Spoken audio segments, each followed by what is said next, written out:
No, I'm just trying to get through the cursed episode. It's I fine. love our episodes. Like, I love doing this Yeah. podcast, but every once in a while, there's just one episode that comes up and it is legit cursed. Even when I texted, like, Alissa, our producer, I was like, we've been trying to record this specific episode for like 2 weeks. And it is just everything that could have Yeah. gone wrong went wrong. And this happened one other time when Alissa and I were trying to do the Hunger Games because like Rise of the Fun. Reaping came out. I've never read the Hunger Games. And so she was like, That let's was like a do some staple. episodes about, I didn't start reading until my 30s, right? Like that's the Wow. whole journey is like, I met A Court of Thorns and Roses and then I met everything else. And then here we Dang. are today, right? Like it That's was insane. wild, right? And exactly. And so she was like, let's have you read the Hunger Games. And as you're reading, we'll do some episodes on it and like talk about your journey. Cause I've seen the movies, but I just had Mm-hmm. never read the book. And every single time we tried to record, everything went wrong. So that episode today still is never made. Wow. Yeah. So That's insane. I refuse to give up on this episode because it's literally multiple chapters in Yeah. this deep dive. I But remember whenever my like for whatever reason and like specifically in 6th grade, like we would all have our own like unofficial book club, and whenever like the cool book was, the whole class started reading it. And so eventually, like whenever the Hunger Games became popular, it was like right before the movie came out, like the whole entire class was reading the Hunger Games. And we were trying so hard to convince our teacher. We're like, can we please have a class field trip and go see the Hunger Games? Like, it's educational, it's serving a purpose. And she's like, I don't know. And we're like, please. And we're like, even if the school won't approve it, because like, sure, it's violent, but like, we're reading, so it's fine. yeah, we're But we're reading. like, can we all just like coincidentally just show up to the theater on the exact same day at the exact same time? And she's like, maybe. Did you ever go? No, we did not Oh, go as a class, but thought we you were like, we went. no, but the whole class, we all suffered together, having like a little reading slump because we're all like, well, what do we read now? And then one kid who's like the fastest reader in class, he essentially has gateway from the Hunger Games to the Maze Runner series. Have you ever read that one? No. So that's like a good stepping stool, but he did not have a filter. So, like at the very end of the first book, like something big happens, and he's like, "Oh my gosh, da da da da da da!" And we're all like snapping our head to him. We're like, "Shut up! We're all Oh my not God. there. Some of us are still in the Hunger Games." We went to wildly different schools. Nobody was reading in my school. I mean, Nobody was reading. in high school, no one read, but like in middle school, that was like the thing. Wild.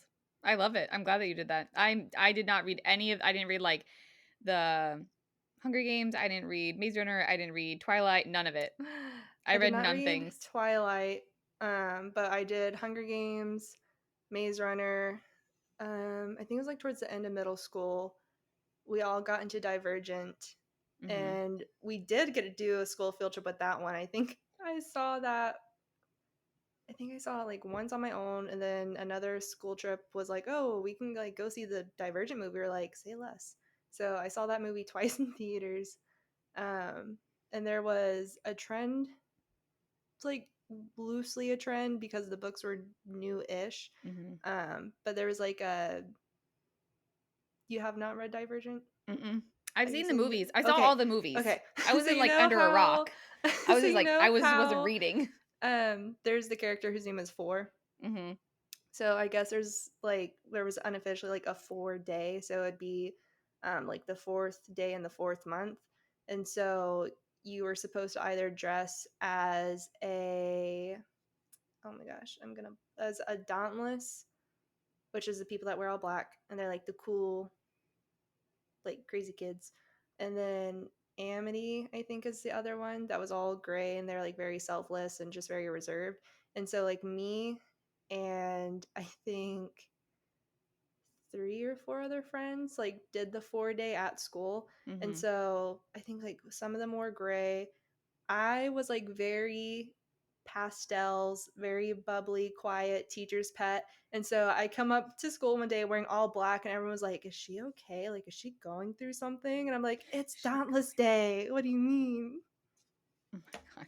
You're hilarious. I love a good I reason to thought you play were gonna dress say you up. wore gray. Like No, I That would went be full my black. I had black jeans, black good t-shirt, choice. leather jacket. I had my hair in a ponytail and it was dyed like ombre, so it kind of looked like Triss's hair color. And I Mm-hmm. was like this close because I did get the DVD, and for whatever reason, the DVD came with like the 3 bird tattoos. And I was like this close to doing the temporary tattoos. I'm like, no, that's too far. Too much. I need No to dial it temporary back. tattoos. Don't want to be a rebel. I know. Could only rebel so much. Yes. Yeah. If you go too far, you can't come back. Yeah. Yeah. I say Wearing as I'm wearing a ribbon with my hair in braids and Yeah, my yes, tell us why bat. you're in the ribbon. I'm sure that Uh, people if you're watching the video, you're like, "What is she wearing?" So tell us for those who are not watching it, you're just odd like, on Spotify or Audible. Madison is wearing the cutest outfit today. What do you Thank have going you. on? Yeah, so we were gifted very, very cute jewelry, and the jewelry I picked, I'll kind of do like a little one of these. Little little show. Little show and tell, just They're flash the cute. ice. They are called Inner Peace, just like Nesta's sword. So I'm just like, "Ugh, well, I gotta go full Valkyrie for this one." Mhm. So I may or may not have ran to Michael's really quickly, bought some ribbon, threw on my Bat Boys t-shirt, and we're going full Valkyrie today for this one. You look great. You went all out, and I absolutely love that. Thank So you yes, again. I each love a good excuse to dress up. Oh, of course. Yes, 100%. So yeah, our good friend Nikki over at Trippy Velvet sent us the cutest bookish inspired jewelry this week. So we wanted to wear it on an episode and show you guys. So we each got something different, including our producer Alissa. She sent something to her, which was really, really nice of her. She does custom inspired jewelry. So if there's like bookish jewelry, so you can check out her website. That is going to be in our show notes. And then when you go to her website and you check out all the things, you can use Goodish Girls 15 for 15% off at checkout. So you get a little discount. So she is on all the social medias, uh, the TikTok, like I'm a The 90-year-old woman. TikTok. She's on the TikTok, the Instagram. I love it. I am an elderly woman.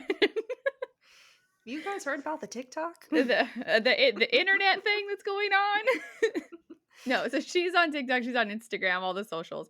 And then again, she has her website, which will be in our show notes. So thank you so much, Nikki, for these cutish pieces. I got this cute Thanks, necklace. Nikki. It's very cute. It has like a little fox Wow. on it. Yeah, it has a teeny tiny little dagger, which I don't know why I'm so obsessed with it, but it's so Love small and that. cute. That's so cute. Yes. I Oh, wish like a I little had a real truth teeny tiny teller. dagger. Oof.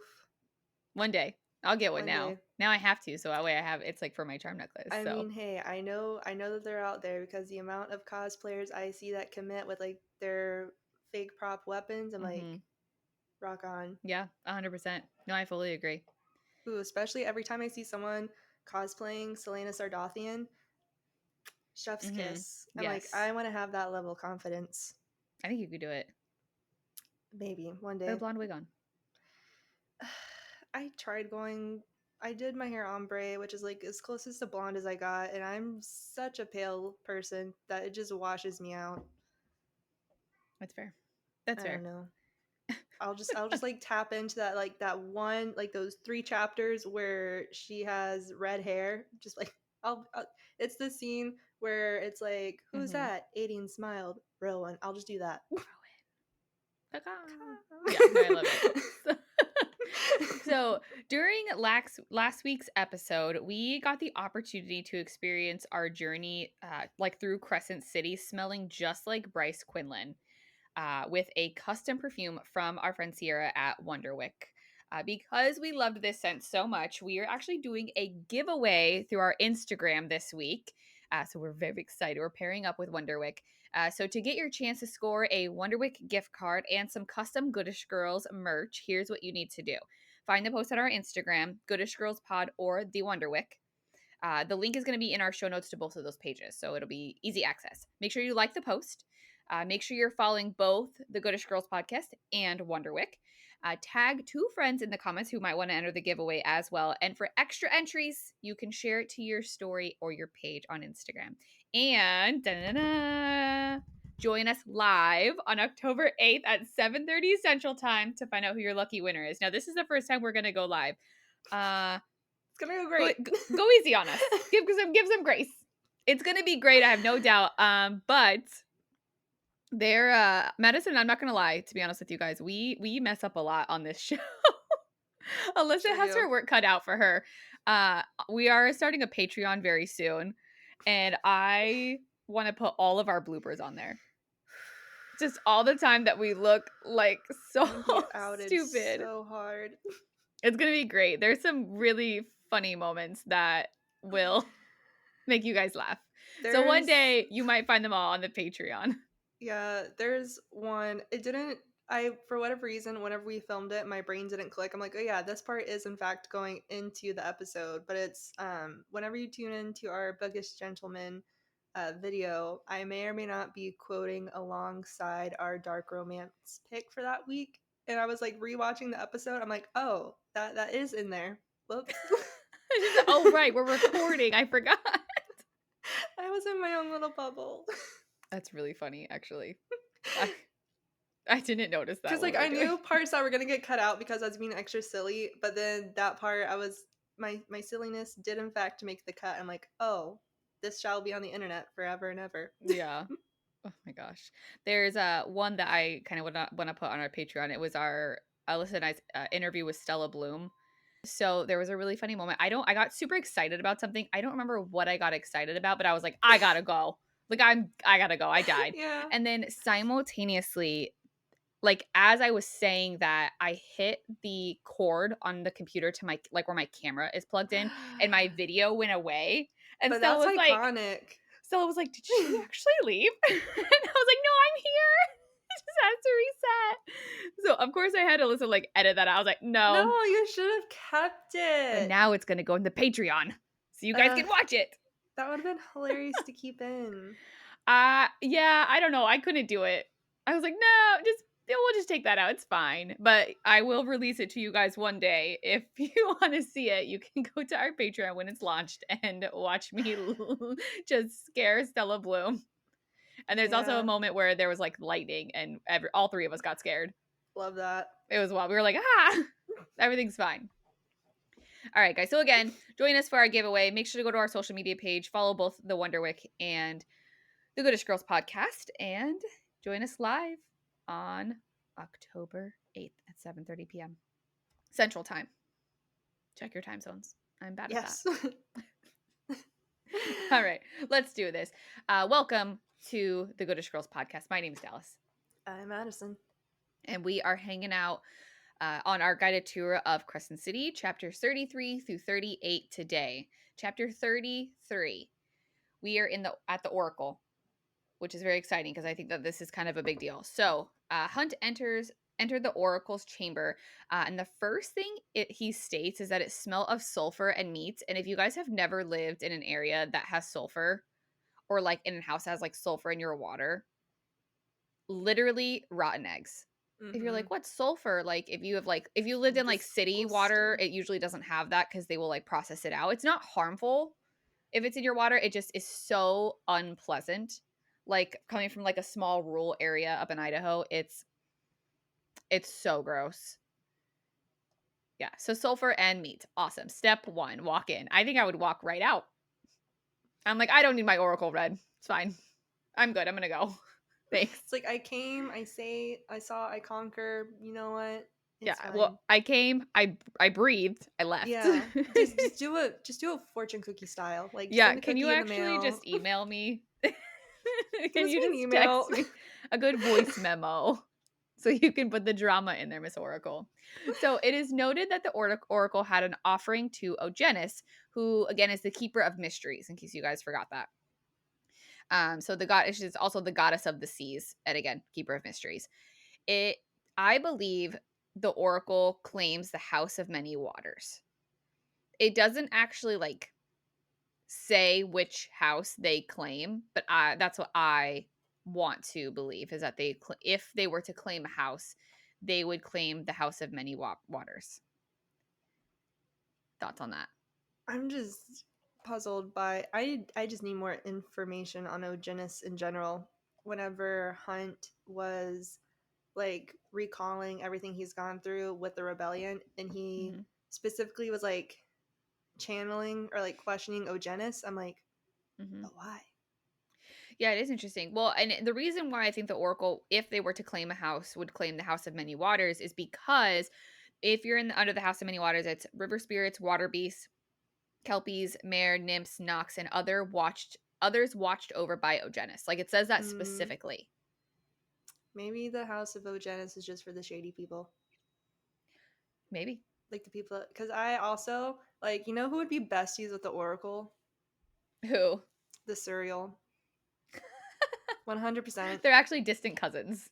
100%.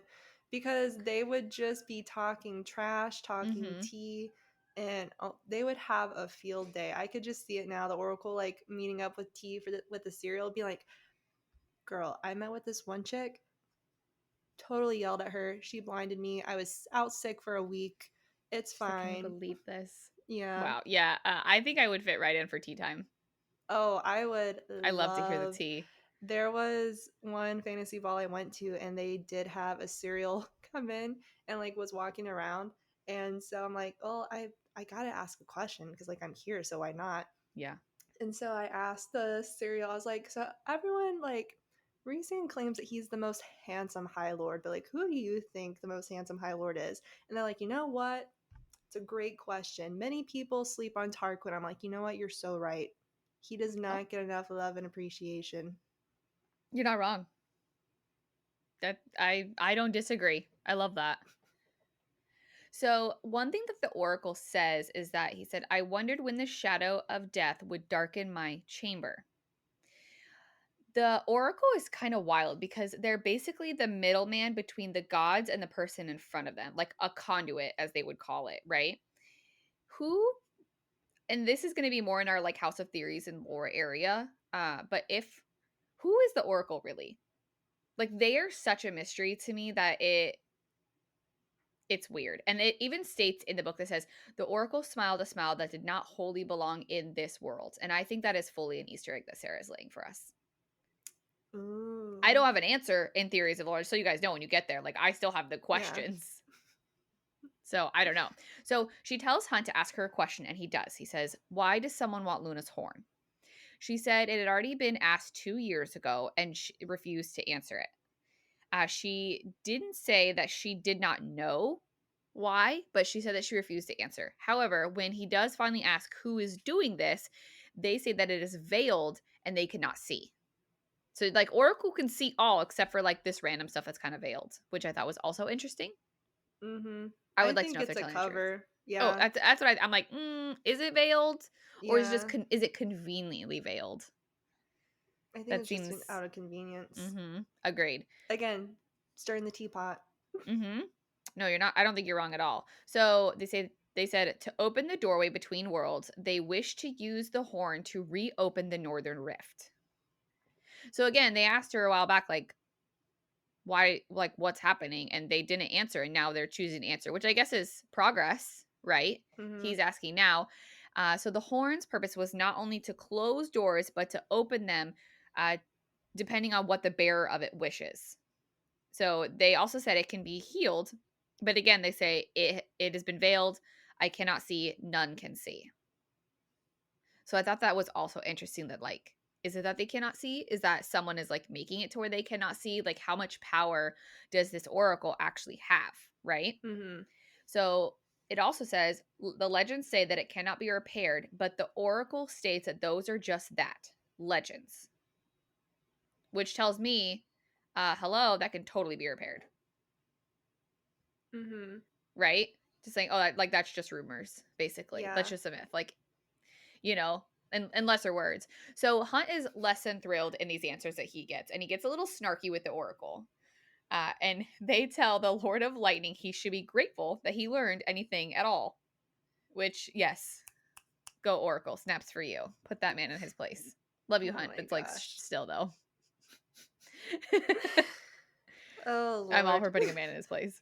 I know you So are. I know it's so bad. It's so bad. I love it though.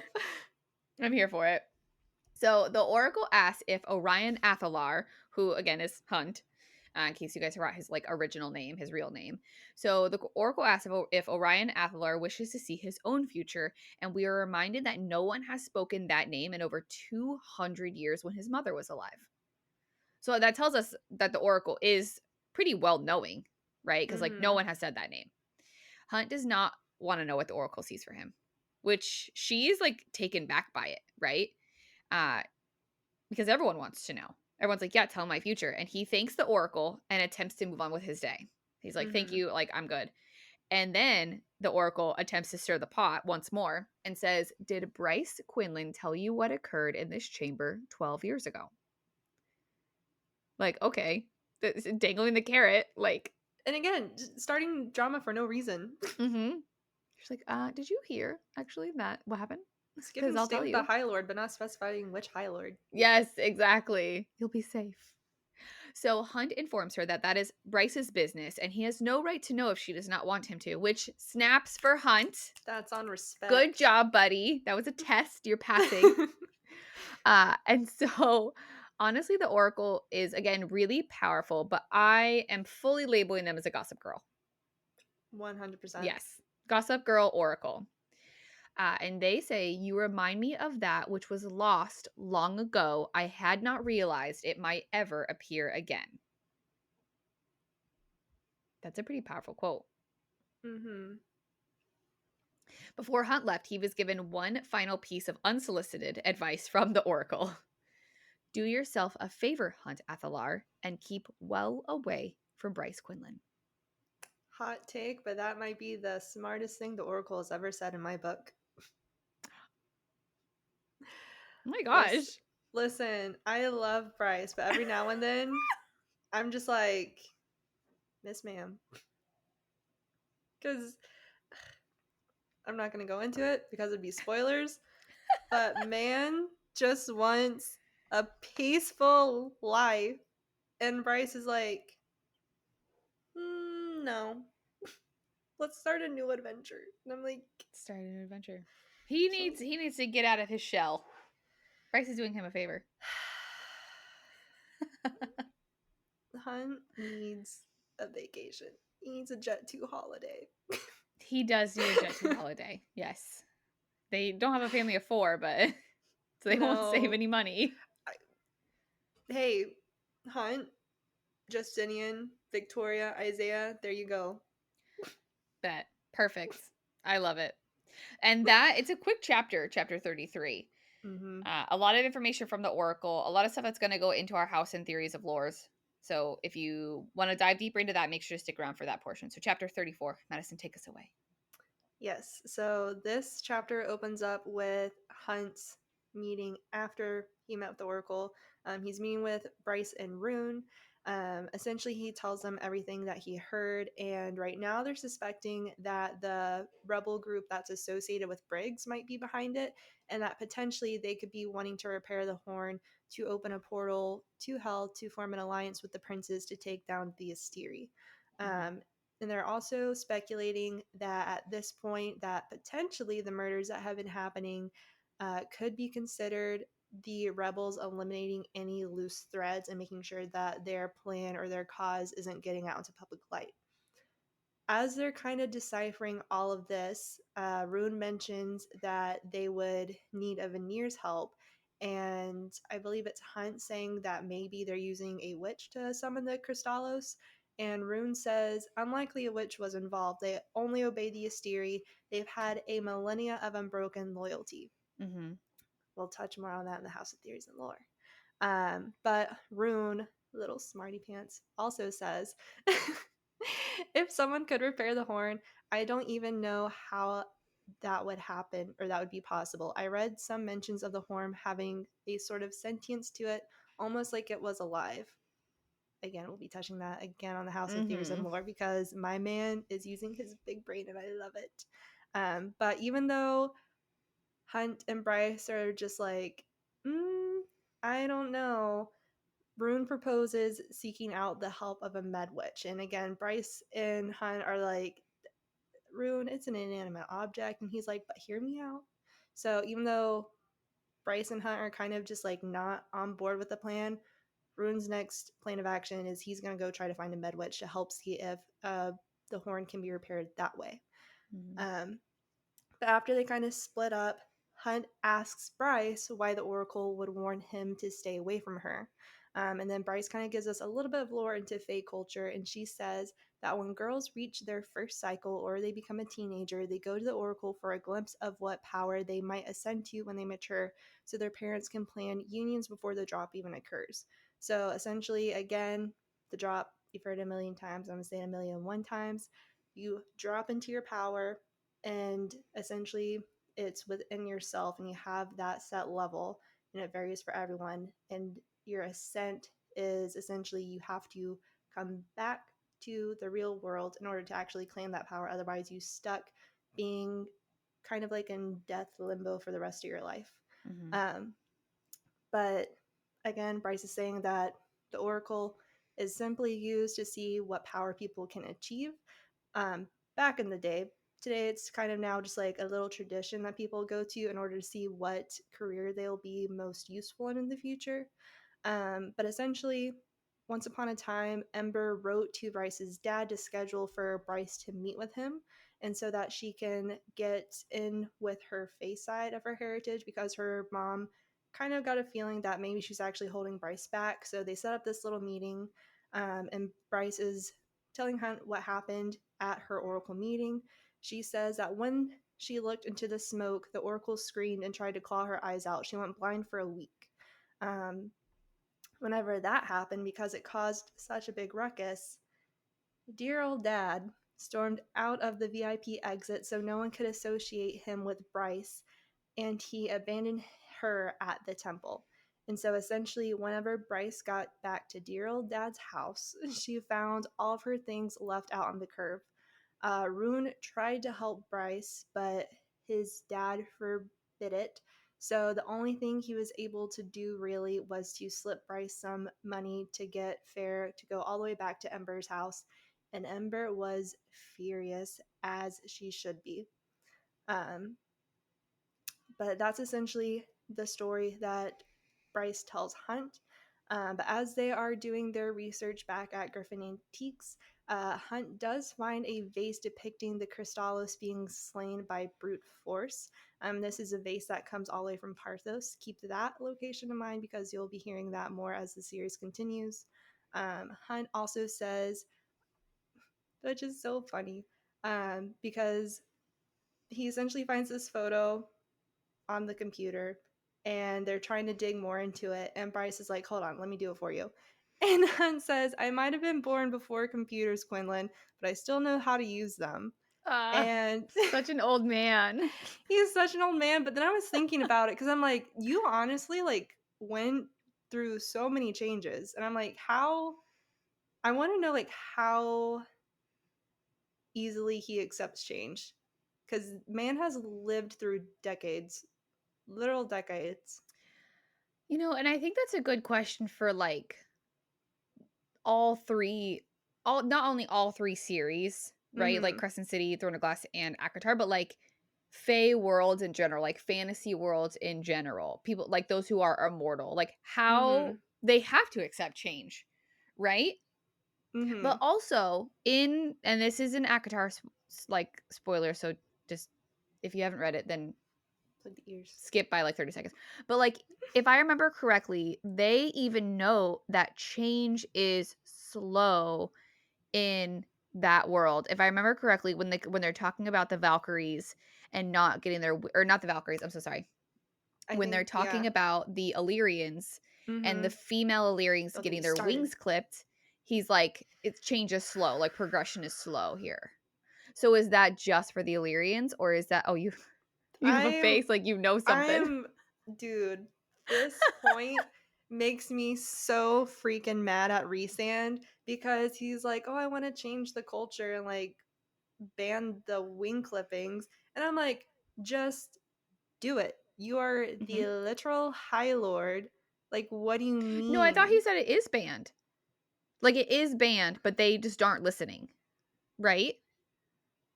I'll have to do my reread. I can't recall. I think it might be banned, but people start listening. But I'm like, dude, Like I think get the a grip Illyrians on your specifically are the only people. ones. Dude, every now and then, like Aelin would nip it in the bud so quick. Oh, so quick. Okay, so I looked it up because I would like want to be 100% sure. So yes, Yes. wing clipping is banned under the High Lord, and this is Hi, this is Lord. just Google. Okay, this is Google answer. Wing clipping is banned under High Lord Rasan's rule in A Court of Thorns and Roses, though the practice unfortunately continued in secret or in specific camps, especially during Amarantha's reign, and to some extent even after Rasan's return to power. Rasan actually tried to end the practice to support female Illyrians. So it was, and just the Illyrians are are like the ones not listening. Yeah, and I feel like whenever we learn about Resand, especially maybe I think it's from Tamlin's point of view, whenever he's like saying like, oh, the Night Court is like all of these like very dark, bad people, and like they're in their own field. And they always talk about how powerful and how malicious Resand is, but then this is happening within his own court. So I'm like, make it make sense. If you're going to be this powerful High Lord with this big bad reputation, Hmm.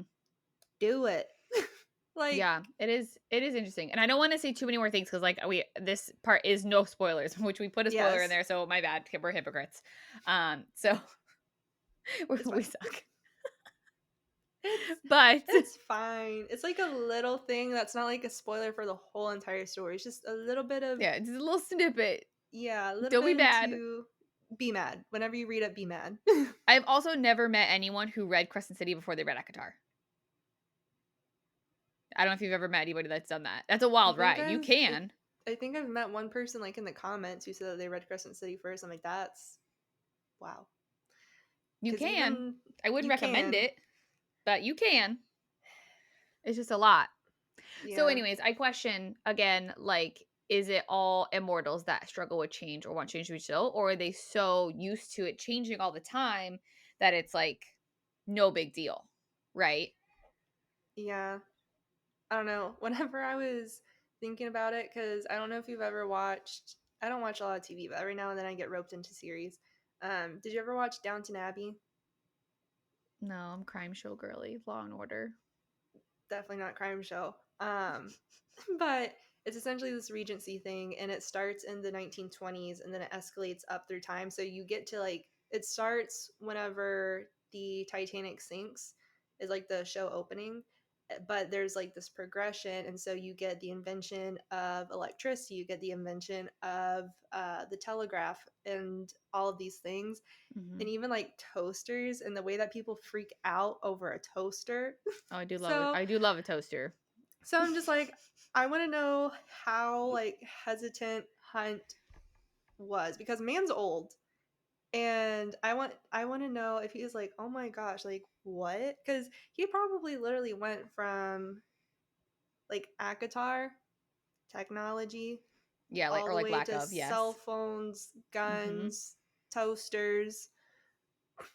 I mean, he still has a flip phone. For the record, I love that. he still has a flip phone. So I'm gonna guess that he does not accept change as well as he probably could. Mm-hmm. But I feel like he was probably forced to learn how to use the computer. Oh, 100%. Like someone's like, you have to learn this. Like you're in the 33rd. I could see him just being a crabby old man too, like getting technology lessons. He's like, I don't need the internet, Yeah, but the this is TikTok. ridiculous. This is stupid. I'm not doing this. He I probably love, struggled. I You're love not old wrong. man Hunt. Ugh. How funny. Oh my gosh! But anywho, as they're doing their research on this vase depicting the Chrysalis, um, they are essentially talking again about an ancient library that exists in the heart of a pre-existing human civilization. Again, this is resulting to Parthos. He is wondering if, or they're both kind of wondering if something like this existed, then where is the evidence? Um,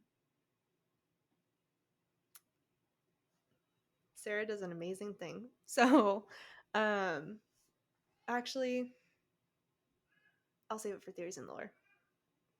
Yeah, I'm gonna save Okay. it for theories and Do lores. you want to restart that line then? Yeah. So, After Hunt kind of like clips Bryce about using computers, they get talking again about Parthos, and specifically they bring up an ancient library that exists in the heart of a pre-existing human civilization. And Hunt is even wondering if something like this existed, and if so, where's the evidence? Mm-hmm. And Bryce is like, yeah, I don't know, and just starts playing with her necklace as they're still continuing to look for all of these things. But as they're looking, Hunt asks Bryce how things are going with getting data from Deck about Danica's last known locations, and they find out that Danica was stationed around the temple the night the horn was stolen, and so was the acolyte. And again, it's important to know that there are no cameras specifically at the temple, so Mm-hmm. they can only guesstimate where she was based off of the surrounding cameras. Correct. But Hunt does get a message from Victoria saying that Hunt and Bryce are clear to meet with Philip Briggs tonight. And Hunt warns Bryce that Briggs won't have nice things to say about Danica and asks if she can handle it. And then Bryce bites his head off about Mm. that, which I did not think was necessary. And I want to know Yeah. your thoughts, because I think this was his way of making up Mm-hmm. for like accidentally taking her to the scene of the crime with the acolyte. And Yeah. he was like, oh, I didn't know she would react this way. So I think like this was his way of just like giving her a heads up, being like, Mm-hmm. listen, like I know this is a tough subject, but she's like, So here's my don't thoughts. ask if I'm okay. Here's my thoughts. I love that Hunt thought ahead Mm-hmm. and was like, hey, like, how are you feeling about this? Like, here's something I think that might happen. Like, is this Mm-hmm. going to be okay with you? I think that Bryce was in the right to speak that way. No. However, I relate to Bryce a lot of times Mm-hmm. because of these moments, because I think of like myself and my husband, and he would be like, hey, and I'd be like, don't even like I have done that. Like Yeah. and I go back and I'm like, sorry. But there's been times where he was like, are you sure? And I was like, I'm sure. And also like Mm-hmm. I think that with, again, not like justifying Bryce's actions, but like she is grieving so hard still to this day because she Mm-hmm. has not gotten closure. She has not gotten anything. She got belittled and bullied for 2 years. Like, she wasn't allowed to go to the sailing. Like, there was so many things that stopped her from being able to process this event that happened with this pack and her best friend and her, like, essentially like a soulmate to her. Not like in a romantic way, right? Like, she Yeah. clarified that like her and Danica weren't Platonic like that. soulmate. But I would consider them I would consider them soulmates. Mm-hmm. Right? Like a soul friend. Right? You meet like you're lucky enough to meet a person in your life that you consider like a soulmate Mm-hmm. in the platonic way, right? Not everybody even has that. So, Yeah. do I think that she was right? No. Do I understand Where she's what coming she was from. saying? Yes, 100%. Totally. So, those are my thoughts. It's my TED Talk. I'm gonna stay in my little Hunt Athalar corner. Which is very, like I said, Yeah. he's in the right. Like, he was so kind to say that. Like, I fully understand, and I'm not saying that Bryce Quinlan was right in that moment at all. I think that Mm-hmm. she was I think she was too much, and I think she should have apologized, right? Not spoken to him that way. I'm just saying, like, You got it. I get it. Like, Mm-hmm. I have been there and done that. Oh, Bryce, the girly pop that you are. Um, She just makes mistakes. Listen, as Hannah Montana says, everybody makes mistakes. Everybody has Everybody has those those days, days. and Bryce is having one of them. Um, but Hunt says that they'll be leaving in 20 minutes, so be ready. And Hunt essentially goes and waits for her. And then Lily tries to talk Bryce into opening up and making friends, especially in Hunt and in Rune. And she says, Hunt is nice, and Prince Rune is nice, but Danica was never nice to me, always biting and snarling, or she ignored me. And I find that so interesting. Because Mm-hmm. listen, whenever I first started the book, not gonna lie, whenever Danica died, I was so mad because Yeah. I like in the beginning I was never party girl. I never did Mm-hmm. that. So like I didn't relate to Bryce, but I really wanted Crescent City to be Danica's story. And so whenever she died, I was like, it's gonna be Bryce's. And Mm-hmm. I love Bryce, but I was like so sad that we weren't going to follow Danica. But in a way, we still are. But the fact that whenever uh, Lily says this, I was like, Mm-hmm. honestly, great question because Lily is so nice. So I'm like, why Mm-hmm. would Danica be so short tempered with her? Right. Yeah, like why did she treat Lahaba the way that she did? Mm-hmm. And we don't really get a lot more information Mm-mm. about like Danica and Lahaba's relationship, so we don't really have an answer to that. But it is interesting to see Danica from different people's perspectives, right? Like who she Mm-hmm. was in Bryce's eyes versus who she was in Sabine's eyes versus who she was in Lahaba's eyes. Like it's just I feel like And I Danica love that. has so many layers Mm-hmm. that we don't really have a good understanding of. But I don't like that she was mean to Lahaba. She loses points for me. Yeah. She lost points for me too because I was like, really? And then of course Bryce, because she's was so close, Mhm. platonic soulmate. She also Yep. kind of goes off on Lily a little bit and just tells her Mhm. like drop it and don't ever Yep. talk bad about Danica that way. But again, as you were mentioning, and this is one thing that I do love about the series, is even though for this book, most part, we bounce back and forth between going into Bryce's head, Hunt's head, and Rune's head. Mhm. I do like that as the story continues, we get to see more people's perspectives and see how Mhm. others viewed Danica. Agreed. Yeah. No, 100%. So that wraps up chapter 34. Chapter 35, it is finally time to meet face to face with Philip Briggs. They are basically in a torture dungeon area because there's drains everywhere and the smell of bleach is everywhere. It's still, and I know Crescent City is in like modern day future times or Mm-hmm. like cell phones, cars, all that stuff. It is still so wild sometimes when I'm reading to put my brain in and wrap my head around the fact that they like have bleach. There's just bleach for cleaning things, right? Like we would clean stuff in our houses with bleach. And I'm just like, okay, yeah, there's cans of gasoline. Yes, there is gasoline there. And then yes, there's bleach there.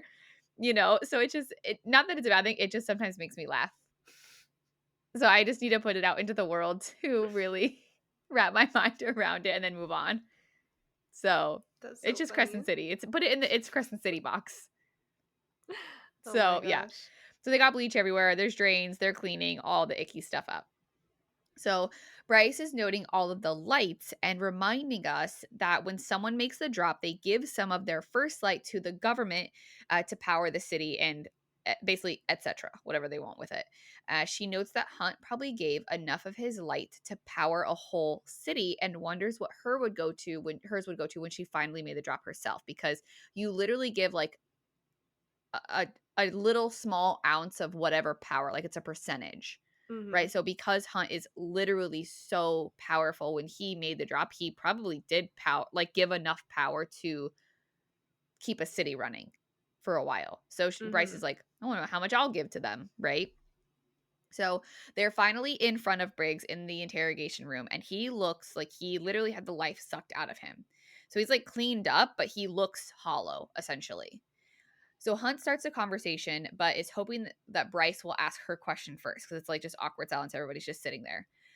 Briggs asks what day and month it is because he has no concept of time in prison. And I feel like that would be one of the hardest things about being in that type of situation is Mm-hmm. you don't know what day it is. You don't know how many hours you've been in there. You don't understand the concept of time or like the sun and the moon. Like, you know what I mean? Like everything is blurry, Mm-hmm. which would be a struggle, I think. I think Yeah. everything in there would be a struggle, but I think that would really be a struggle. As So, someone who like thrives on knowing what time it is, I think I'd lose my mind. yeah, right? And you don't get to see daylight or like anything like that, Yeah, which and I thought was like, especially if mm-hmm, like he ever went through a time if he was ever like denied meals and you don't even have like the regulation of yep, breakfast, lunch, and dinner to like be like, oh, it's mid afternoon or it's morning. yep. And every minute feels like a freaking hour. Yes. Mm, Ugh. I feel like I would really struggle. So Bryce informs Briggs that the White Raven was bombed, and he connects the dots that for him that maybe it was his followers acting it out, like pulling off that bombing. So Briggs attempts to justify his cause to Bryce, like his rebellion cause, because her mother is human and she is half human, but Bryce is having none of it. Even though she like starts to think back on this and she thinks about how she witnessed her mother being mistreated in the past for being human. Mm-hmm. So instead of like asking a question or like him being like, well, I immediately was like, I didn't do this bombing. He immediately tries to like bring her over to his side, which is, I feel like, classic like cult manipulation. You know what I mean? Mm-hmm. Like it's like he like deflects. Yeah. And he's like, well, actually, you probably could relate to this cause that I like am a part of still. Uh so I feel like he really tried to take that opportunity, but she shot him down. So good job, Bryce.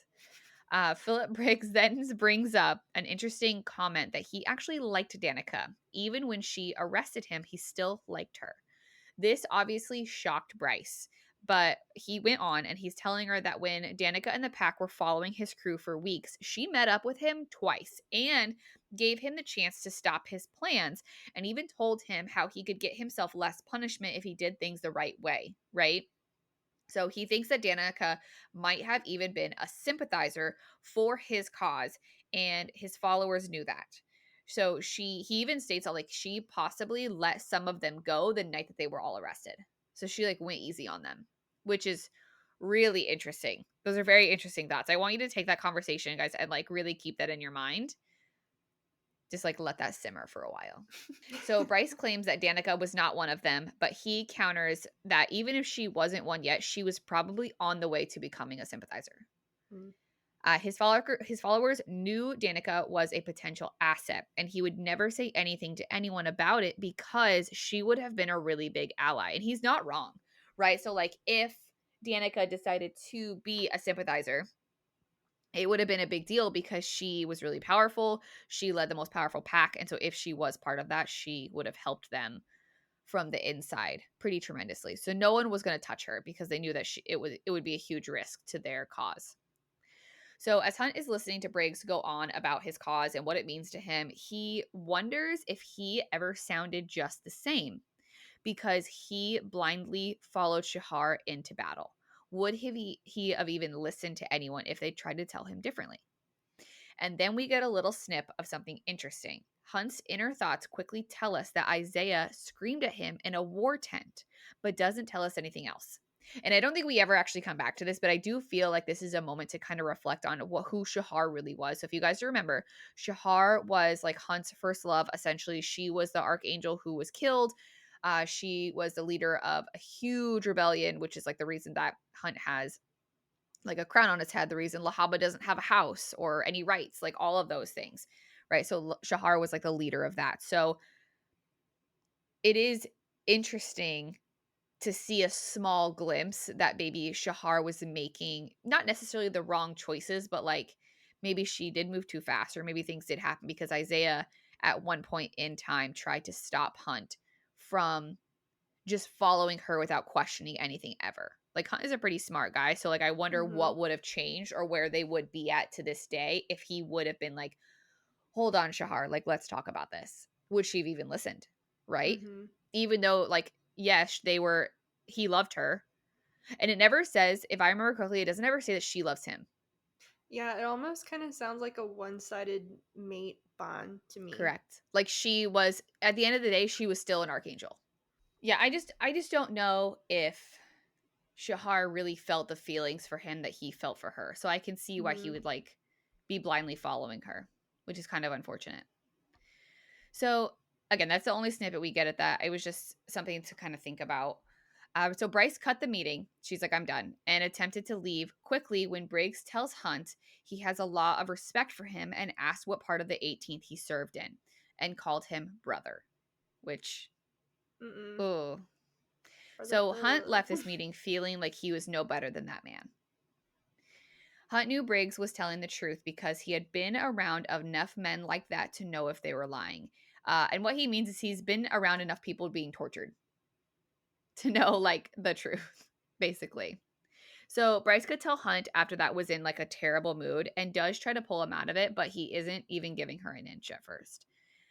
Which I understand that she doesn't want him to be upset, but like sometimes people just have to feel the feelings that they're feeling. We finally enter the moment that Bryce notices how good looking and normal Hunt is, taking another photo of him and sending it to herself. And he takes another photo of her as well. So like the photo thing is very cute I for them. Like, and loved they're it. continuing that where they like are taking photos of each other and things that like make them happy, which I think is really good healing for both of them.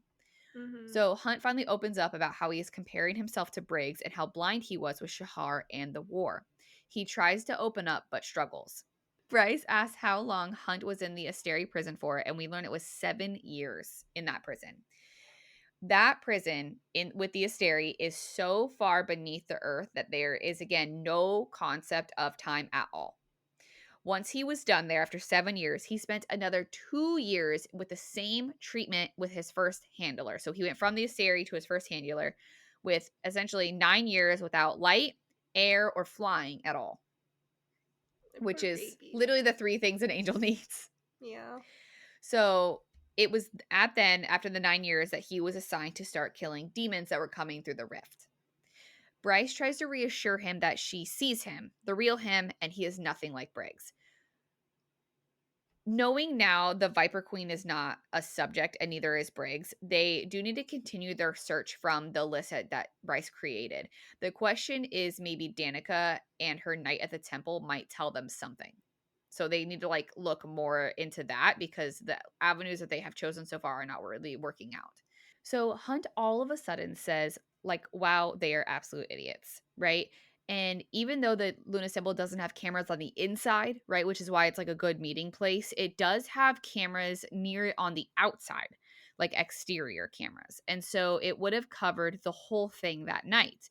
Why did no one see her come, like Danica come or go at all that night or come forward about it? Why didn't the acolytes say anything about her being at the temple the night that the horn went missing? Why is no one talking? Is a big question, right? Mm-hmm. The question that's also in the air is that do we think that Danica knew who took the horn and is covering it up? To find Mm. the answer to this question, they do need to send the evidence of the video that night to someone who can run the test and tell them it for sure. And so that wraps up chapter 35. Chapter 36 is kind of an iconic chapter within this book. There are like few things that, I mean, obviously, with any fantasy book, the last 10 chapters are always chaos and the most memorable.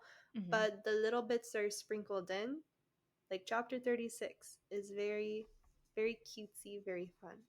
Um, so Bryce and Hunt get to the gun range eventually to meet up with Rune. But as they're putting on their tactical gear and their safety gear, because safety first, Hunt is glancing over his shoulder at Bryce, checking that her earmuffs are in place. And Bryce mumbles "mother hen," and Hunt says, I wouldn't want your pretty little ears to get blown out, Quinlan." I know you're shaking your head, but again, I love love, and I was, He just doesn't know yet. He doesn't know like but her he will. experience. Yeah.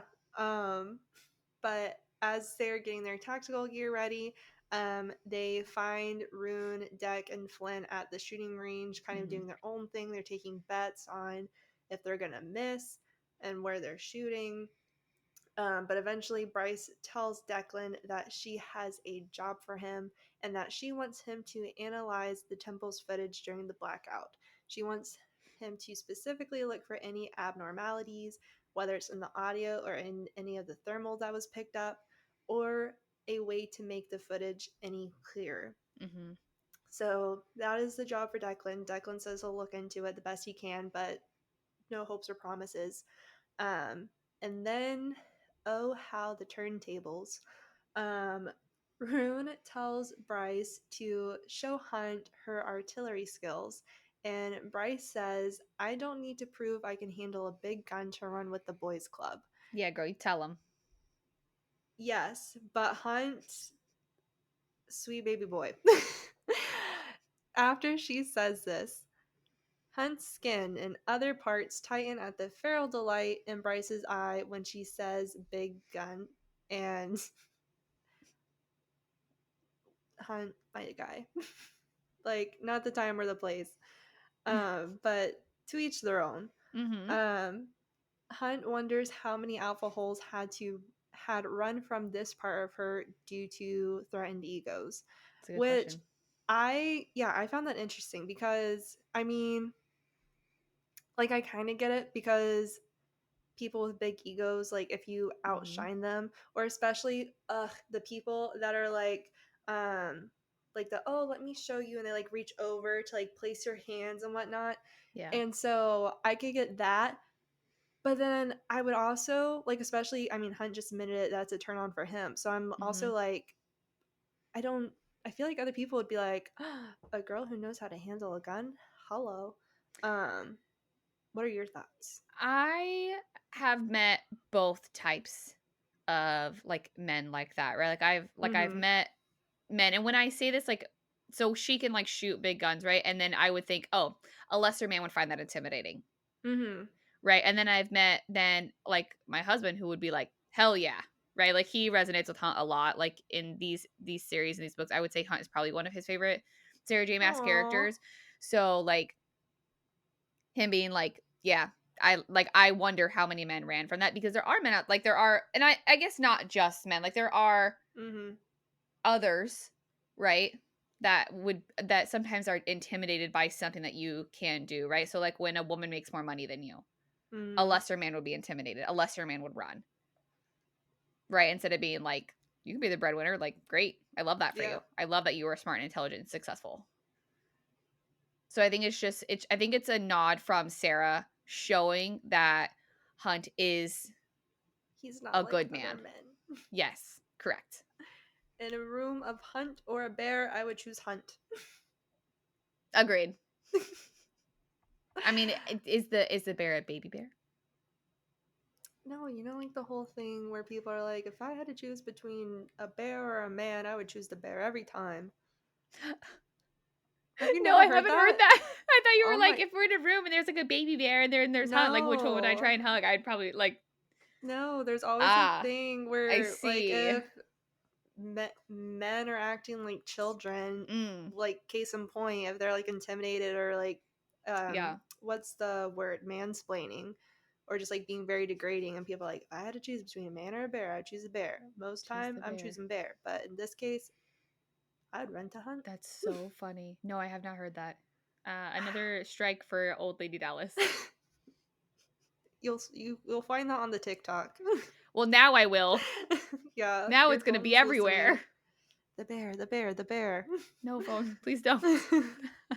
I just need one video. I don't need to see them all. Everything's fine. Oh my Okay, gosh. yeah, I would choose Hunt. I would not choose the bear today. Ask me again tomorrow. See how I Okay. feel. Because then, like, it'd be, like, if I had to choose between Tamlin or the bear, I'm choosing the bear all day. Yeah. Um, but anywho, they're at the gun range. Hunt's feeling all kinds of ways. Um, and after Hunt goes through a round, he looks at Bryce to find her blushing. So Bryce is also Mm-hmm. reciprocating the feelings. Yeah. We also get a little bit of an affection confession where Hunt holds Bryce's stare as to say, I see you, Quinlan, and I like it all. And essentially, her stare back at him is kind of communicating right back at you, and it is so cute. It is cute.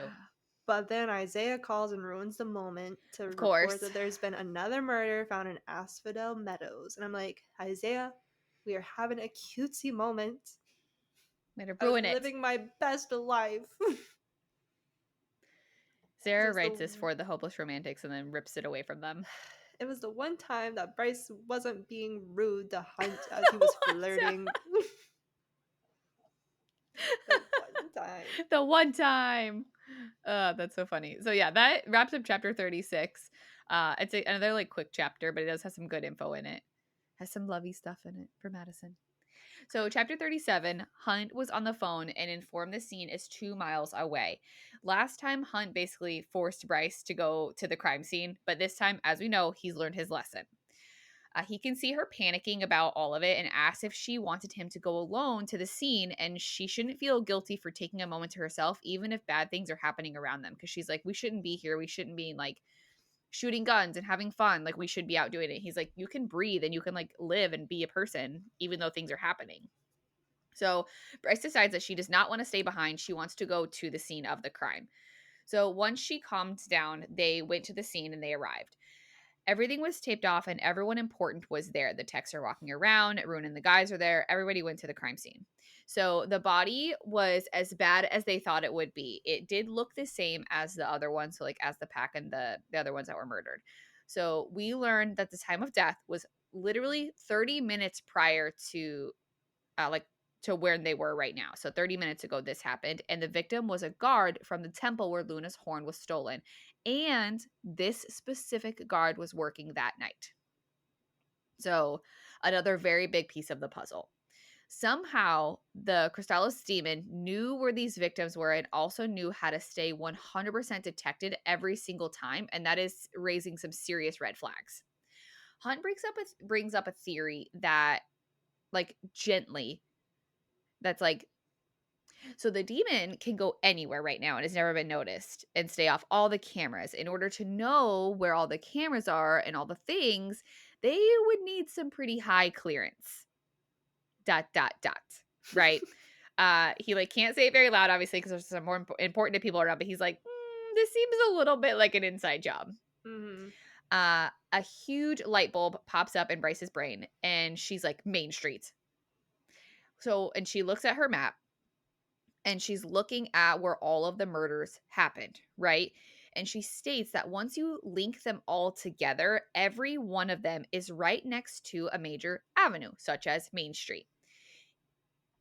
Each one, like, lay right on a ley line where the first Mm-hmm. light travels through the cities, essentially. Like, if you're looking at the map, almost like the power lines, the power grid, right? And it travels through the cities. So essentially a highway of power flowing through each gate. So whoever is summoning this demon could essentially be drawing power from these ley lines to be able to have enough power to do the summoning. So now they need to look at the cameras on certain streets where the ley lines cross and see if there's any small blips of power that can be seen.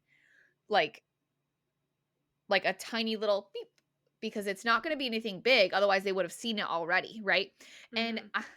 it's legit an iconic scene in my brain that popped up of like detectives staying up all night watching crappy camera footage with like a cup of coffee in a white styrofoam Yeah. cup.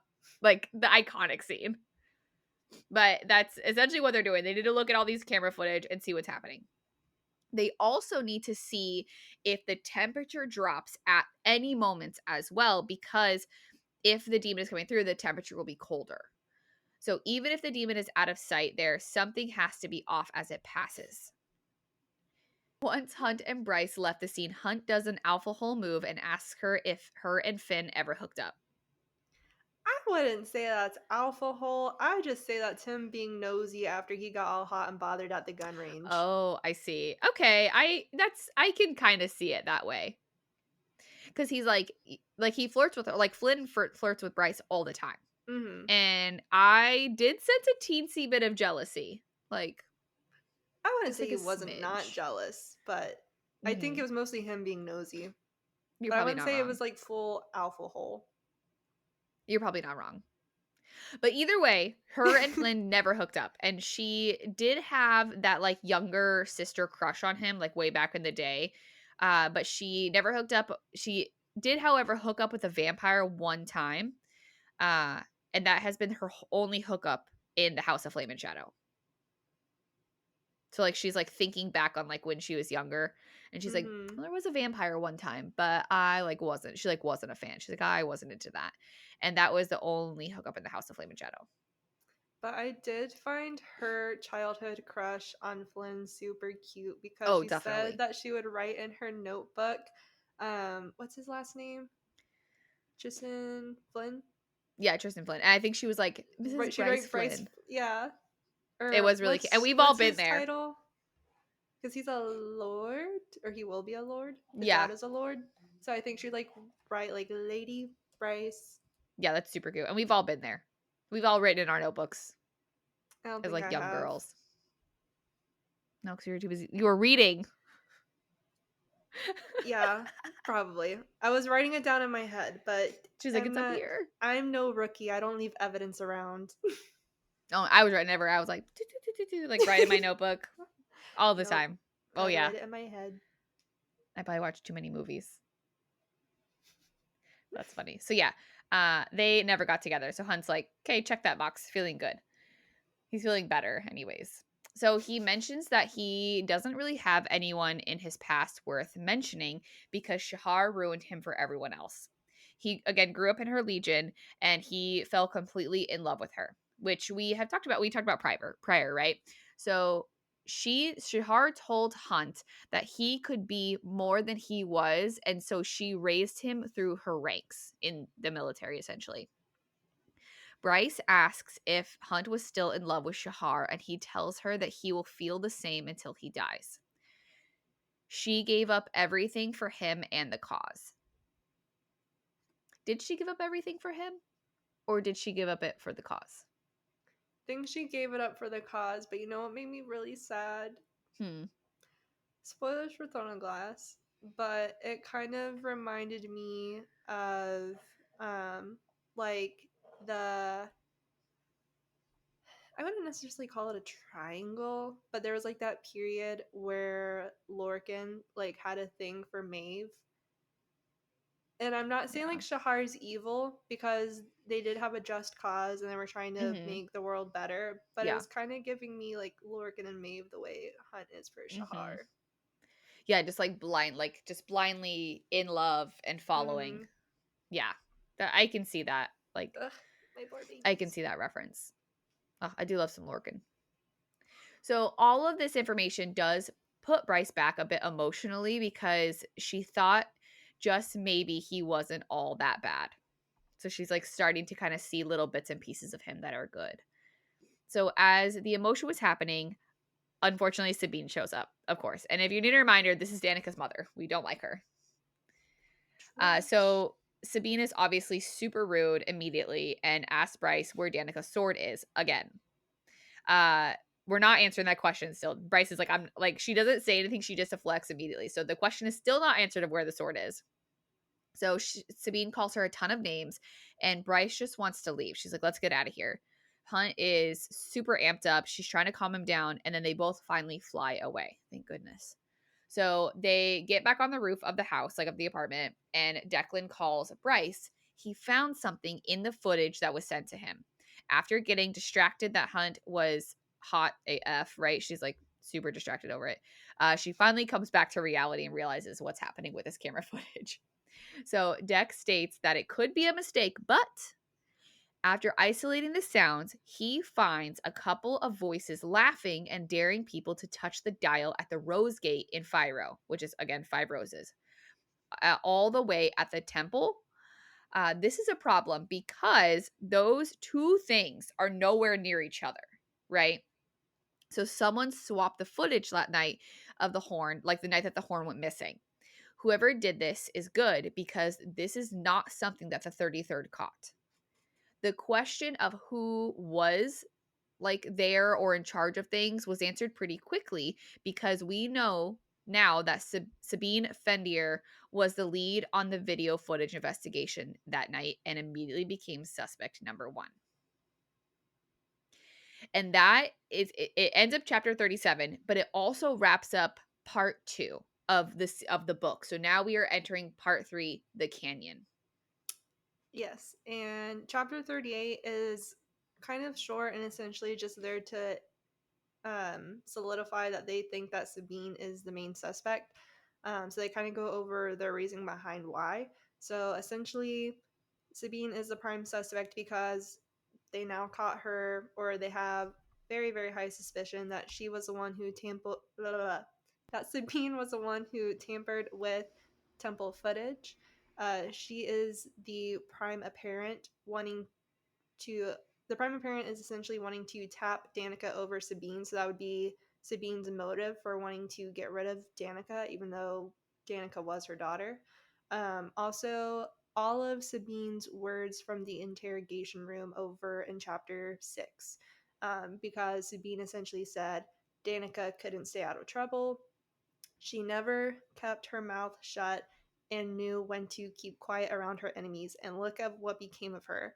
And then she goes on to calling Bryce's name, saying that Danica is dead, but Bryce is still alive. Danica should have known better. All of it, starting with that slut of a roommate. Essentially, again, everything is pointing to possibly Sabine being the one to have killed Danica, and essentially for possibly threatening about talking about the horn. So not only is it suspecting that she killed Danica, but it's also suspecting that maybe Sabine is the one who took the horn as well. And the motive for taking the horn could all lead back to essentially her hatred towards Micah, and she could be doing this in order to dethrone him and make him looking bad, specifically in front of Sandriel. And essentially, because Sandriel falls under the Asteri, maybe having Sandriel take Micah's place if they're able to show that Micah just does not have power over his territory that he is reigning over. The only quip that I have with this chapter, Sarah, if you are watching, listen, I don't yuck anyone's yum.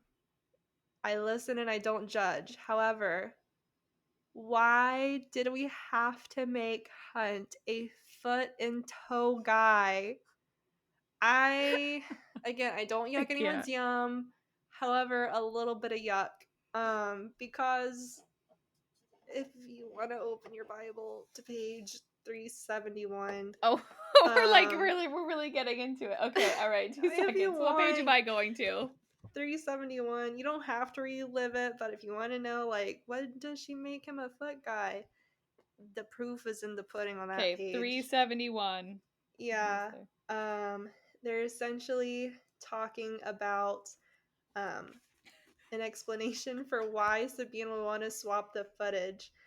And as Bryce is talking, she is not my words. It says Bryce mused, toying with her toes. They were painted a deep ruby. Ridiculous, he told himself. Not the alternative, the one that had him imagining tasting each and every one of those toes before slowly working his way up those sleek bare legs of hers. Bare legs that were mere inches from him, golden skin gleaming in the first light. He forced himself to withdraw his hand from her knee, even as his fingers begged to move to stroke along her thigh higher. Thigh? Yes. Toes? No. Please.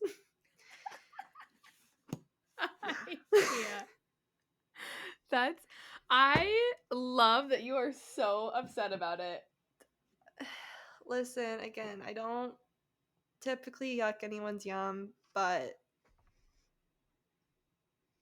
I gave her the ick? A little bit. Mm? Don't touch my toes. People make good money.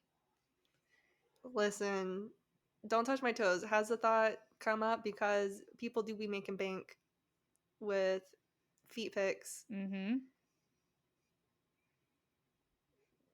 She's not here for it. She has limits.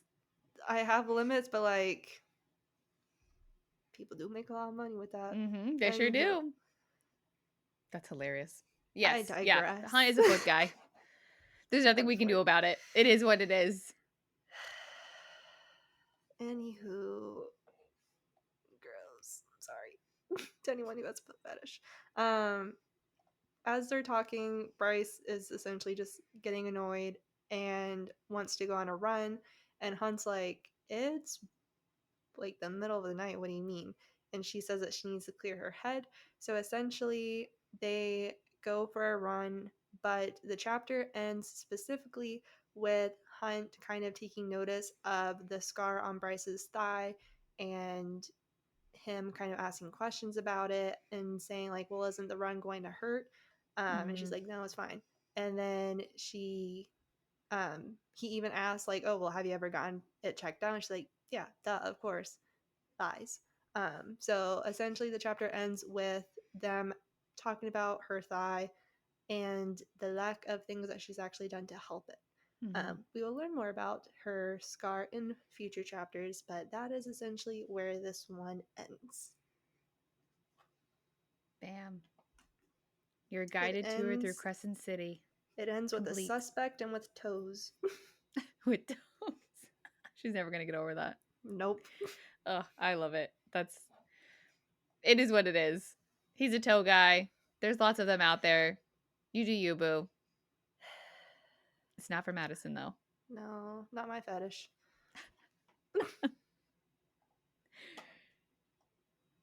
All right. So if you are sticking around, we are about to head into the House of Theories and Lore, which is where we talk about all things spoilers from the entire Massverse. So if you are not ready to enter the House of Theories and Lores, pause your episode right here and come back when you are done with the entire series of Crescent City and Throne of Glass and Akratar.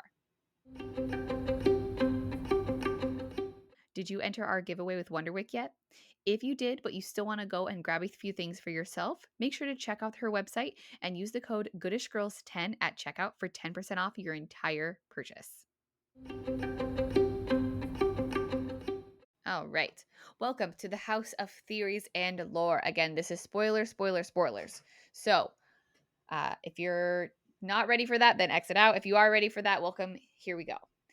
So my question, it comes from like earlier in our episode, like who is the Oracle really? Right? Again, I don't have an answer for this, but I do have some thoughts. So the Oracle, it says that the Oracle smiled a smile that did not wholly belong in this world. I do find it interesting that you had mentioned like that the Oracle and the cereal would get along very well for tea time. Yeah, I don't have any evidence of it, but I do wonder like are they related. maybe related, or like is there some correlation there between being able to like see things in the future or like know things that not everybody else knows, such as the cereal and such as the Oracle. Yeah, because I also find it interesting to note that Hunt mentions going to the Oracle, but Rune mentions, I'll try to find it real quick. Do you, or maybe you recall the name? It's the, like the people that can actually see the future? Like a seer? No, because Elaine's a seer, but it's what the one girl was in book 2 that Ethan kidnaps slash saves. Because Rune's like, oh, you'd have better luck seeing those people versus the Oracle. Oh, um hold on. You know what Yes, I'm talking about? I know exactly what you were talking about. Because I find it interesting that Rune says, like, oh, you'd have better luck going to them versus the Oracle. Because I feel like that almost A mythic. solidifies the mythics. The mythics. So I feel like it almost solidifies that, like, oracles slash serials are just, like, kind of iffy in the information that they give. Mhm. Right. Yeah, I like to leave that like little connection in the air. So Mm-hmm. we literally don't get any more information about this oracle who is a sphinx, or where they are from, or maybe if they're even from this realm or this world. We know that they are really, really rare, and we know that they are called to the services of the gods. And it says gods, and I say all gods? Question mark. Nobody knows their true name. They are only known as their title as Oracle. So we literally know nothing about them at all. Kind of like with the serial. And I kind of question, could the Oracle be acting in the favor of the Asteri? We know that Bryce blinded them with her light, and therefore they could not see her future. If the Oracle would have been able to see what Bryce was going to do to stop the Asteri, would it have been more harmful? Because if they are on the side of the Asteri, would they have seen her coming? I am going to hold my ground with the whole unreliable source, because even like whenever Rune got his true reading that just Mm-hmm. says that the Starborn line would end with you, Yep. like she also doesn't specify then like what she mean? We learn what it means later, but like Rune is like, doesn't mean I'm infertile, doesn't mean I'm gonna die. Like he doesn't know, and she doesn't care to Right. specify that at all either. So I don't know if she would have been able to see that Bryce was going to take down the Asteri, more or less just seeing her Mm-hmm. power and how much power she has. Because again, like I mentioned, back in the day before the Oracle was used just to determine a career path, it was used to see the amount of power that people would ascend to during their drop. Mm-hmm. So I think it was just, I think Yeah. if like the Oracle is able to continue talking after being blinded, I don't think that they would have specified that Bryce would have could have taken down the Asteri. But maybe if the Oracle is in Yeah. cahoots, maybe just like give a warning that there's a Starborn chick around, running around. Yeah. But Something. yeah, That's interesting.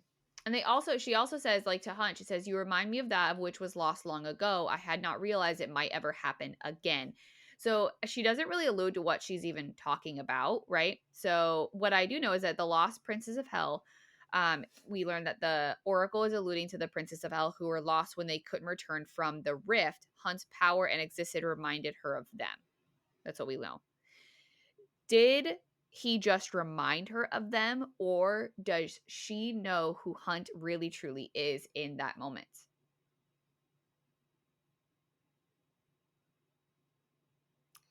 I think she might have an idea because she does know that his name is Orion.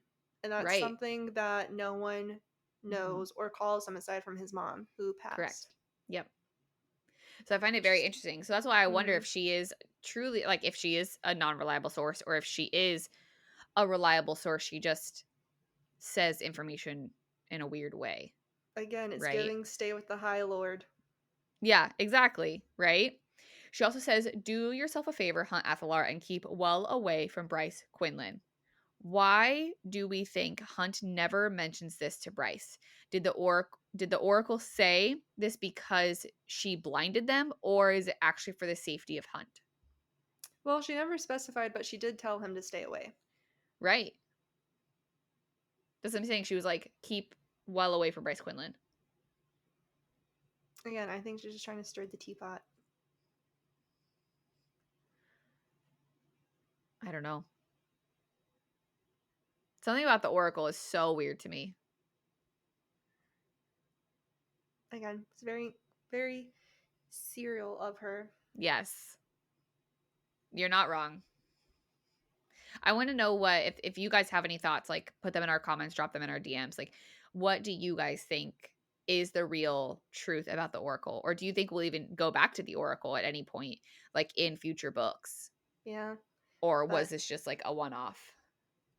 I still stand by that this is the smartest thing that the Oracle said to Hunt because, again, I love Bryce, but every now and then there were times where I'd butt heads with her because, like, especially in book two, like, essentially Mm-hmm. after this, the Asteria is like, listen, we're cool with you as long as you stay out of our business and you stay under the radar. You can live your life. Mm-hmm. However, boom, Hunt, you're free. Just like live a peaceful, quiet life, which is all Hunt wanted. And then Bryce is like, hey, so I found something new out. Let's go on another adventure that is very illegal. And Hunt's just like, but peace and quiet. And Bryce is like, no. And then there was another thing. I know I have it saved somewhere, but there is one thing that she says specifically in the third book that had me raging at her, and we will get there. Um, but yeah, sometimes I feel like whenever she just like lets anger and rage take over, sometimes she takes a little too far. And there was one thing that she says in book three that was too far for me, and I was so mad. We will get there, don't you worry.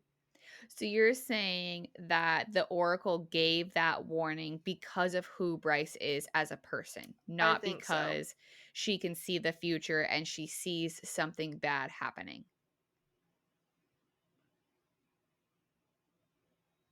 Yes. Yes. I'm sticking with yes. Okay. All right. Interesting. My man just wanted peace. He just wanted to live a happy life and watch Sunball He until the just day wanted he to live. dies. I do wonder though if it is like because the fact that she is starborn and again, does the Oracle even know? Because she was technically blinded, but like the Oracle is not stupid, right? Like, can it not tell it that's starborn light? Or was it just like, I've never seen this before. What is that? So I don't know. Interesting. Maybe she knows because I feel like starborn light and just like normal light is different. Right. I feel like the Especially Oracle like knows. yeah. So like maybe she knows, but maybe she just hmm has like a crumb of confidentiality in her to where she doesn't say Maybe. Well, anything. she tried, right? She was like, "Do you want to know what I saw with Bryce Ooh. Quinlan? Do you want to know?" And I think she was trying to be like, "This girl is starborn," right? Like I think she was trying to plant those seeds, But I and Hunt was like, still "No, thanks." ooh, this brings up a really interesting point. Because I feel like either maybe she was gonna tell him, or maybe hmm, that's so interesting because it's reminding me of the Cyril. Do you say cereal or Cyril? Cereal. Okay, I feel like I've been saying it so many different ways just because I'm like, I don't know. But I feel like because even the cereal was iffy with the whole stay with the High Lord. Mm-hmm. So that mentality sticks with me for Bryce never really got a reading because the Oracle was Mm-hmm. blinded. Um, Rune did get a very iffy reading, so that's giving very stay with the High Lord. But the fact that the Oracle is like, do you want to know like what I told Bryce and all that jazz?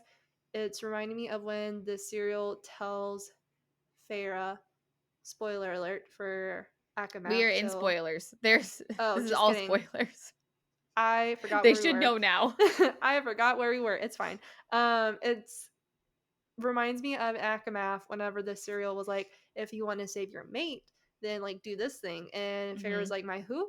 And the serial's like, oh, my bad. So Hee hee hee. maybe they're selective in who they possibly reveal truths to.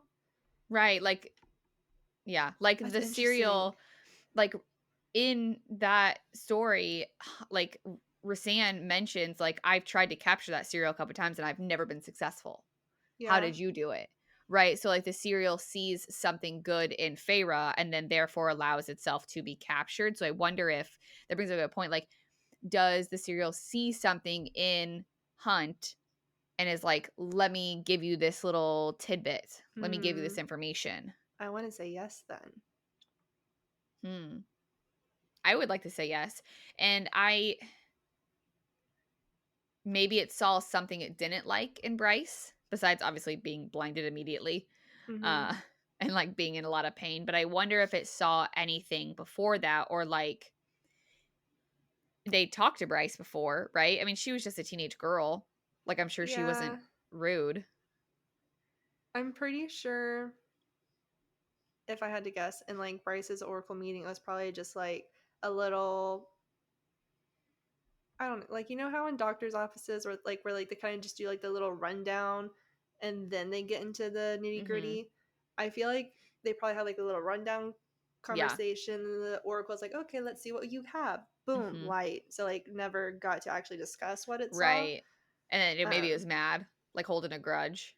100%. I think this Mm, because even I interesting. think Bryce mentions I don't think I said it in the chapter specifically, but I know that Bryce did say somewhere that maybe the Oracle is still holding a grudge.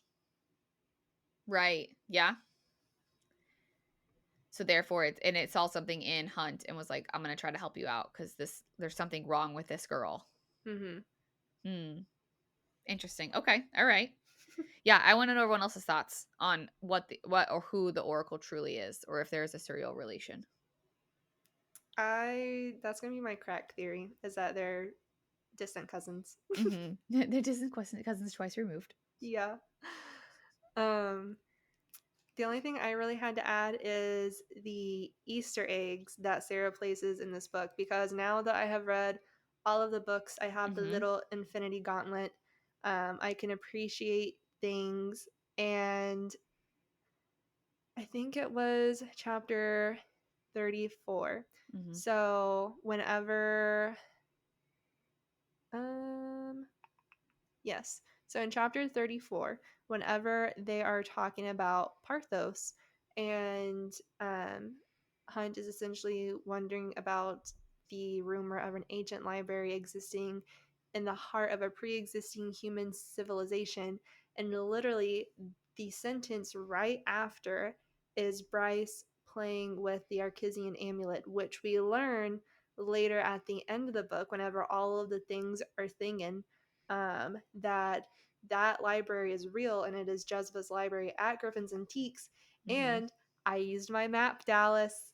I'm so proud of you. Whenever you look at the map, Griffin Antiques, it's not like dead center, but that's like still relatively as close to the center as you can get. But locations there, and then Hunt makes the connection that the Archesian amulet is kind of like what essentially the same symbol that a priestess would wear, especially like whenever they're at Luna's temple. There specifically, to gauge like the priestess's level of succession, it's by whatever phase of the moon is at their little pendant. But the Archesian amulet is essentially like the library slash temple's rune, I guess. Yeah. And the fact that that is there, like the first sentence after he says, "Where's the evidence?" and she's like, "I don't know. I'm just gonna play with this thing." But not only that, also in chapter 36, I believe this is the third time that the tattoo parlor has been mentioned. And we know that the tattoo parlor is a very big deal because that's where the horn was tattooed into Bryce. And it still boggles my mind that the 33rd did not bother to look into this place. They literally check every single place except for this tattoo parlor. Yep. It boggles my mind. The 33rd messes up a lot, to be honest with you. The 33rd does an awful job at their job. They be dropping a lot of things. The only thing they're good at is Hunt and his ability to annihilate threats deemed by Micah. This makes me wonder how many crime shows Sarah watches, because they're so, the TV crime shows that I watch are like so accurate, where they're like, "Did you not go to the police about this?" And they're like, "I did," or "They didn't care, they didn't look at it, or they didn't do this with it, or they lost the evidence, or it was tampered with, or whatever." Like, it's so spot on that I wonder if she's like a Law and Order girly. Maybe. I did go through like a teeny tiny crime show phase whenever I was in high school. I would watch Criminal Minds, and I would try to piece it together before the things happened.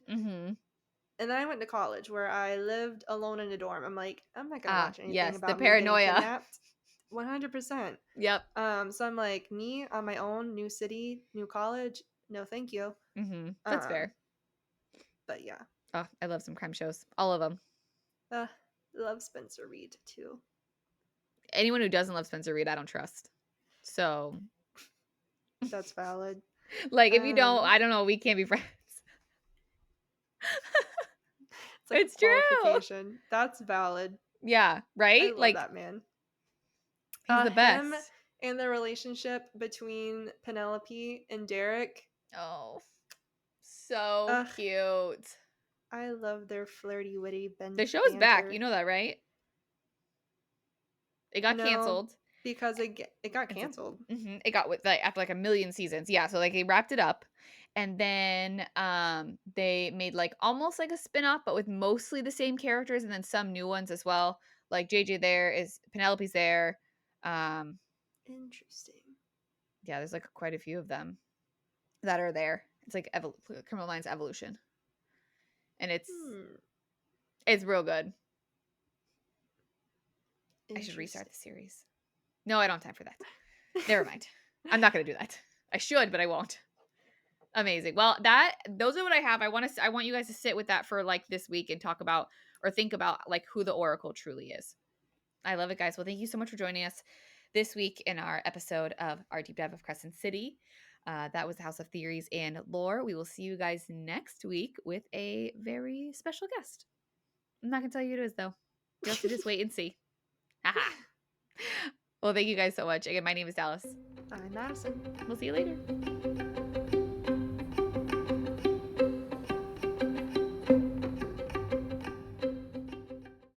Can't get enough of the Goodish Girls? Follow us on social media for sneak peeks at our upcoming episodes and bonus content.